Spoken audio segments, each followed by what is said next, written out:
दोस्तों, बिहार का चुनाव समाप्त हो गया है और बिहार के चुनाव में जिस तरीके से विपक्ष की एक तरफा हार हो गई है और एनडीए ने सरकार बनाई है, उसकी जो वजह बताई जा रही है उसमें सबसे बड़ी वजह जो एसआईआर रहा है उसको बताया जा रहा है। अब इसके बाद में अगर हम बात करते हैं तो उत्तर प्रदेश का चुनाव है। हालांकि उत्तर प्रदेश के चुनाव से पहले पश्चिम बंगाल का भी चुनाव है, लेकिन उत्तर प्रदेश के चुनाव पर सबकी नजरें हैं। अब क्या यही एसआईआर जो है उत्तर प्रदेश में अखिलेश यादव को दिक्कत पहुंचाने वाला है? पूरे मामले पर बातचीत करने के लिए हमारे साथ में हमारे युवा पत्रकार हैं नितिन जी से हम पूरी बातचीत करेंगे। और एसआईआर को लेकर के नितिन जी, एसआईआर को लेकर के कैसे आप देख रहे हैं कि क्या यही एसआईआर जिसको कहा जा रहा है कि बिहार में तेजस्वी यादव के लिए दिक्कत बनी है, गले की फांस बन गई है, उनको वोट नहीं मिला है, वही एसआईआर क्या अब उत्तर प्रदेश में भी दिक्कतें पैदा करेगा अखिलेश यादव के लिए? देखिए, दिक्कत तो पैदा कर सकता है क्योंकि हम थोड़ा सा पीछे जाएंगे। जून 2025 में जब एसआईआर की शुरुआत होती है तब बिहार के अंदर 7 करोड़ 79 मतलब करीब 89 लाख मतदाता होते हैं।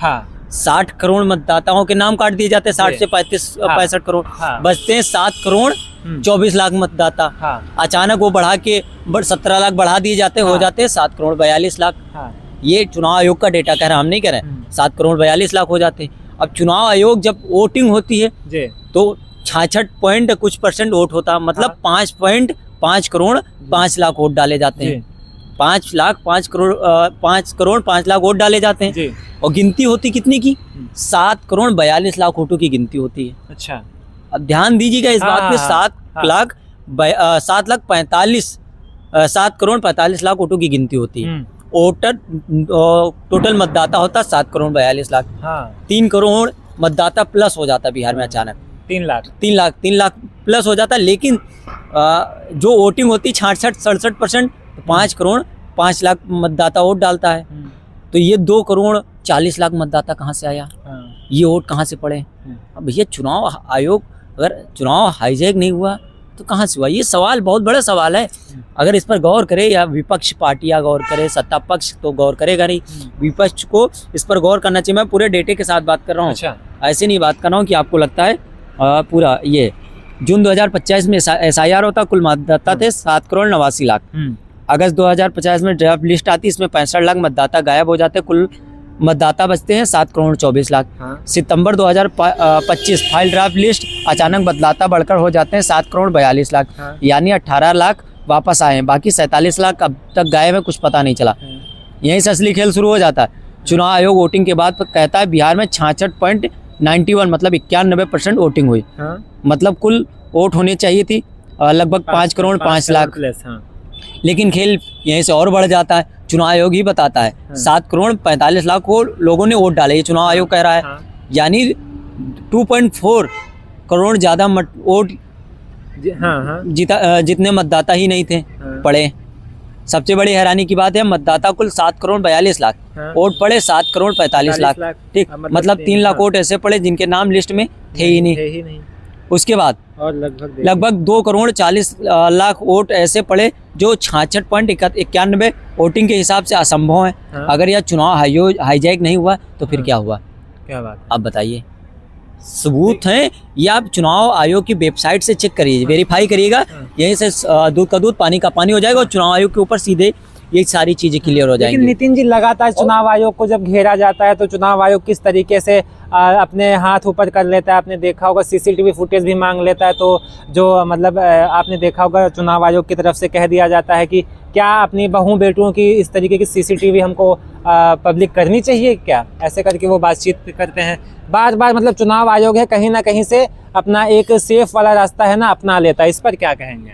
चुनाव आयोग वहाँ पर हम लोग वोट डालने जाते हैं, वोट डालने जाते हैं, कुछ और काम तो करने जाते नहीं, कुछ गंदा काम करने तो जाते नहीं।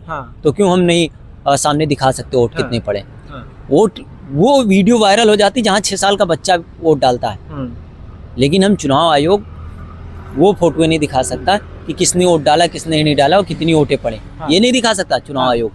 सवाल उठते हैं ना, क्यों नहीं दिखा सकते? क्यों नहीं दिखा सकते हैं भाई? आप बताइए। कहीं जाते हैं, कोई प्रोग्राम में होते हैं ना, तो मंदिर में मैंने देखा, मंदिर में राम मंदिर का जब वो हो रहा था शिलान्यास क्या उद्घाटन हो रहा था, तो मोदी जी से पहले कैमरामैन अंदर घुस जाता और राम जी के पीछे से फोटो खींचता, वो फोटो दिखा सकते। लेकिन वोट डालते हुए हम फोटो नहीं दिखा सकते। आखिर क्यों? क्या छिपाना चाहता चुनाव आयोग? बताए ना, क्या छुपाना चाहता? प्राइवेसी को खतरा हो जाता है ना चुनाव आयोग का, साफ साफ यही कहना है। अच्छा, खतरा हो जाता है जी। खतरा तो उनसे भी हुआ जब दिल्ली अटैक हुआ, वो खतरा क्यों नहीं टाल पाए आप? गृह मंत्री आप हैं, पहलगाम घटना हुई क्यों नहीं टाल पाए आप? पुलवामा अटैक हुआ क्यों नहीं टाल पाए आप? अभी अगर कोई विपक्ष की सरकार होती तो यही लोग नंगा नाच करने लगते, इस्तीफा दो इस्तीफा दो, कौन जिम्मेदारी लेगा, कौन इस्तीफा देगा? क्यों नहीं बोलते हैं? बताए ना, वहां पर भी तो खतरा था, वो खतरा टाल पाए आप? और वोट के लोगों को, मतलब वोट डालते हुए लोगों को दिखाकर खतरा टाल देंगे। खैर नितिन जी, खैर ये तो एक सवाल एक अलग टाइप का हो गया, लेकिन हम बात कर रहे थे जिस तरीके से बिहार के चुनाव का रिजल्ट आया है, अब उत्तर प्रदेश के चुनाव पर सबकी निगाहें बनी हुई हैं। अखिलेश यादव इसको किस तरीके से टारगेट करने वाले हैं, किस तरीके से इससे पूरा निपटने वाले हैं, क्योंकि अभी वो बेंगलोर में चल रहे हैं। देखिए, SIR का खेल तो है, वो आपने देखा किस तरीके से 7 करोड़ 42 लाख मतदाता होते हैं, 66% वोटिंग होती है, 7 करोड़ 45 लाख लोग वोट डाल देते हैं। सबसे बड़ा खेल यही हो जाता है। और उत्तर प्रदेश और बिहार की राजनीति में बहुत बड़ा अंतर है। अंतर ये है कि यहाँ बिहार में यादव के नाम पर आप थाने में नहीं बैठाए गए, मुसलमान के नाम पे आपका घर नहीं गिराएगा, लेकिन यूपी में ये हुआ है। आप यादव हैं तो आपको फर्जी थाने में पूरी रात बैठा दिया जाता था, कोई गलती नहीं होती थी। आप मुसलमान हैं तो आपके घर पर बिल्डोजर चला दिया जाता है, ये हुआ। तो यूपी के लोग सताए गए हैं, योगी आदित्यनाथ मुख्यमंत्री हैं, वो सताए गए हैं। तो यूपी के लोग जवाब जरूर देंगे। और बिहार के लोगों को पता नहीं क्या समझ में नहीं आया कि बिहार के लोग आज भी गुलामी चाहते हैं क्या?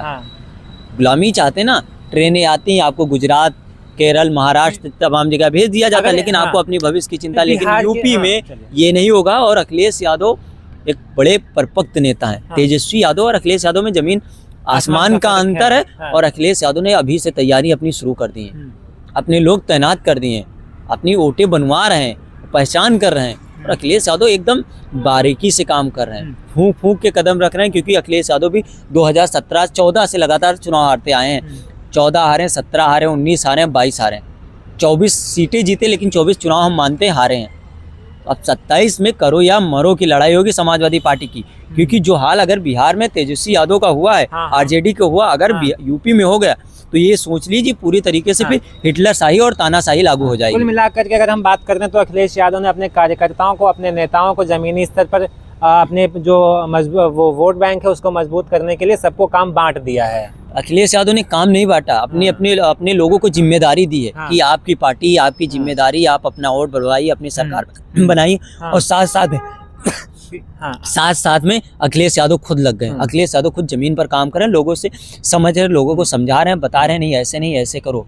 कुल मिलाकर के जो बीजेपी है अपनी वो चालों में कहीं ना कहीं सक्षम ना हो पाए, सफल ना हो पाए, उसके लिए अखिलेश यादव ने कमर कस ली है। बिल्कुल। और चाल अगर ना चले तो भाजपा वैसे भी सफल नहीं होगी, वो तो आपने देख ही लिया है। क्या बात है। तो ये हमारे साथ में नितिन जी थे, इन्होंने साफ साफ बताया कि जो SIR का मुद्दा रहा है बिहार में, SIR को लेकर के कहा जा रहा है कि जो RJD हारी है उसकी जो मुख्य वजह बताई जा रही है वो SIR ही बताई जा रही है। और अब अखिलेश यादव की अगर हम बात करते हैं तो 27 में उत्तर प्रदेश का चुनाव है, तो अखिलेश यादव किस तरीके से SIR को लेकर के मजबूती बना रहे हैं, अपनी कमर उन्होंने कस ली है, तो इस पर इन्होंने बातचीत की थी। हमारे साथ में नितिन जी थे। वैसे दोस्तों आप इस पूरे मामले पर क्या सोचते हैं, अपनी राय कमेंट बॉक्स में जरूर दीजिएगा। फिलहाल के लिए इतना ही, नमस्कार।